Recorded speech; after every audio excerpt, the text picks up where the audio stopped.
కొమరంభీం ఆసిఫాబాద్ జిల్లా జైనూరు కేంద్రంలో సీఎం రేవంత్ రెడ్డి చిత్రపటానికి పాలాభిషేకం చేశారు. కాంగ్రెస్ నేతలు ఇందిరమ్మ ఇల్లు పథకాన్ని ప్రారంభించిన సందర్భంగా సీఎం రేవంత్ రెడ్డికి వారు ధన్యవాదాలు తెలిపారు.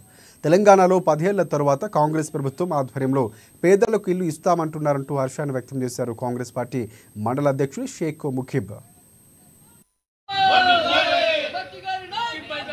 ఈ రోజు మేము రేవంత్ రెడ్డి అన్నది సీఎం ఆయన పాలాభిషేకం చేసినాం.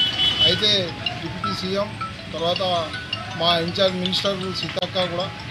అయితే దీనిలో ఇందిరమ్మ హౌసెస్ ఈరోజు లాంచ్ అయింది. తర్వాత మన ఏజెన్సీ ప్రాంతంలో వేలతో వాళ్ళకు ఎక్కువ ఇవ్వాలని మేము డిమాండ్ చేసినాం. అంటే ఆదివాసులకు అయితే ఎస్టీ వాళ్ళకు ఎక్కువ హౌసెస్ ఇవ్వాలని మేము డిమాండ్ చేసినాం. అయితే అన్న కూడా సీఎం అన్న కూడా దానికి ఒప్పుకున్నాడు.